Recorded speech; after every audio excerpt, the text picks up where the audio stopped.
Retrouvez chaque semaine les lauréats des prix de l'inspiration en ESS. Une série d'émissions réalisées avec la Fondation Crédit Coopératif.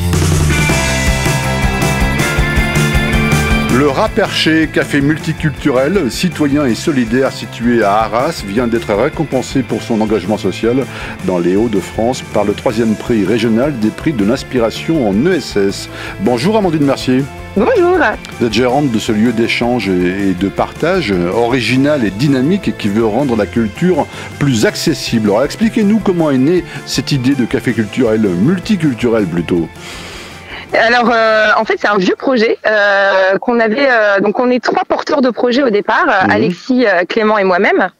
Et on avait travaillé ensemble, en fait, dans différentes associations culturelles pour créer différents festivals, des manifestations culturelles sur le campus, mais aussi ailleurs dans Arras. Et on s'est dit que qu'on était plutôt complémentaires et qu'il fallait peut-être créer quelque chose pour repenser le lien social par le biais de la culture à Arras, parce que selon nous ça manquait. Oui, ça veut dire que vous vouliez répondre à un besoin d'accès à la culture pour tous, un peu plus quoi. Exactement, c'est exactement ça. Et de manière plus facile, c'est-à-dire que on a tendance à dire que pour les personnes qui sont pas habituées, qui n'ont pas été habituées à aller dans des structures culturelles, c'est quand même difficile de pousser la porte d'un théâtre officiel, et que là en fait par ce biais-là, la culture allait aller à l'encontre, allait aller à la rencontre des populations et non pas l'inverse. D'accord. Alors on va, si vous voulez bien planter le décor, ça ressemble à quoi le Rat Perché? Alors le Rat Perché en fait c'est un café. C'est un café dans lequel on propose des produits bio et ou locaux. C'est un café dans lequel se rassemblent des bébés, des enfants, des étudiants, des ouvriers, des directeurs, des papis-mamies, des retraités, des chômeurs. Enfin voilà, c'est un endroit où toutes les générations et tous les milieux sociaux se retrouvent. C'est un endroit où il y a une scène où on propose du théâtre, du cirque, de la marionnette, de la danse. C'est un endroit où on propose des mutualisations de biens et de savoir, donc des ateliers de couture, d'écriture, des ateliers yoga, enfin voilà.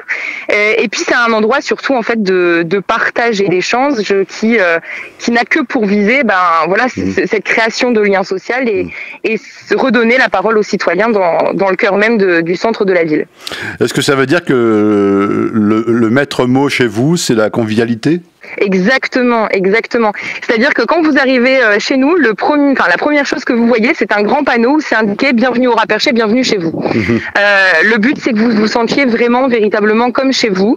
Si vous avez envie de vous balader à pieds nus dans le Rat Perché, vous le faites. Si vous avez envie de faire une sieste, vous le faites. Si vous avez envie de travailler, vous le faites. De vous reposer, de jouer. Tout est possible. Et le but, c'est vraiment que vous vous retrouviez comme chez vous au sein de ce lieu, mais avec des gens en plus qui pourraient venir pimenter votre après-midi, votre soirée dans ce lieu. Ateliers, rencontres, concerts. Est-ce que vous pourriez nous donner un exemple en ce moment d'actualité? Par exemple, là, on est en train d'organiser tout cet été différentes journées qui sont où on piétonise une partie de la place du théâtre pour proposer un bal populaire, donc une guinguette avec un concert, avec des jeux en bois, avec des ateliers de couture, avec le but, c'est vraiment de se réapproprier l'espace public, qu'il soit au sein du café ou à l'extérieur, et que les personnes se retrouvent et se sentent bien, simplement. Justement, tout à l'heure, vous parliez de mixité sociale. Est-ce que dans un lieu comme celui-là, les publics se mélangent plus facilement ?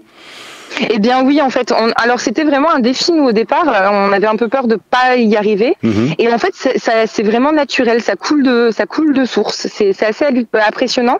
C'est-à-dire qu'un papy qui va venir tout seul va se retrouver dans une table avec des étudiants en train de discuter avec une maman qui est en train de surveiller son enfant qui joue dans le fond, et de manière totalement naturelle et simple. Enfin, il n'y a pas de chichi, pas de demande ou de choses particulières à faire.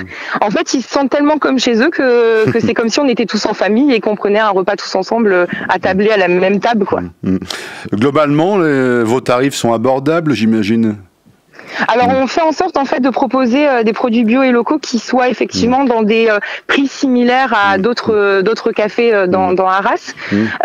Et on propose également pour des personnes qui seraient un peu plus limitées d'un point de vue budget, ce qu'on a appelé des cafés perchés ou des repas perchés. Donc c'est des personnes qui payent en avance un café ou un repas pour une autre personne qui pourra en bénéficier. Est-ce qu'on peut dire aujourd'hui que vous avez réussi à contribuer à la dynamique de la place, du quartier, de la ville? Eh ben oui. Alors c'est vrai que je pense que sans prétention aucune, on est parvenu à ça.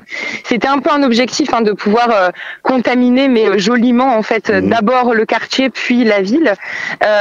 Monsieur le maire de la ville d'Arras ne cesse de nous le répéter qu'effectivement on participe à cette dynamique, et là on va au-delà puisque beaucoup de jeunes porteurs de projets de café ou de tiers-lieux viennent nous voir pour créer leur tiers-lieu à Boulogne-sur-Mer, à Lille, à Saint-Omer, voilà. Donc on est devenu une sorte de référence par rapport à cette création-là, quoi. C'est ce qu'on appelle une initiative inspirante. Inspirante et inspirée, parce que nous aussi on a été inspirés avant. Ben voilà, la boucle est bouclée. Dernière question, Amandine Mercier. Le rat perché a le statut de SIC, Société coopérative d'intérêt collectif. Quel regard vous portez sur l'importance d'une économie sociale et solidaire? En fait, c'est le cœur de notre projet. L'économie sociale et solidaire, c'est le cœur même de notre projet. On a été donc élu ambassadeur de l'économie sociale et solidaire par le département et puis par la région par la suite. C'est vraiment le cœur du projet, c'est-à-dire qu'on ne pouvait pas penser ce type de projet sans penser une ouverture, un moyen de gouvernance qui soit vraiment horizontal et non plus vertical, où chacun, même les habitués du rat perché, a son mot à dire, peut prendre la parole au sein des assemblées générales, peut être décisionnaire de ce qui va se passer dans ce lieu, puisque au final, ce lieu leur appartient à eux et pas à nous. C'est eux qui font vivre le lieu. Bah écoutez, merci infiniment, Amandine Mercier. Je rappelle que ce lieu s'appelle, il a un nom original, le rat perché. Je sais pas d'où vous le tenez, mais bon. C'est une autre histoire encore. Ah bon, d'accord. et il se trouve à Arras. Vous nous raconterez l'histoire du rat perché une autre fois. Alors, parce qu'on va suivre avec plaisir l'évolution du lieu. Merci beaucoup. Un grand merci à vous. C'était l'inspiration en ESS, une série d'émissions avec la Fondation Crédit Coopératif.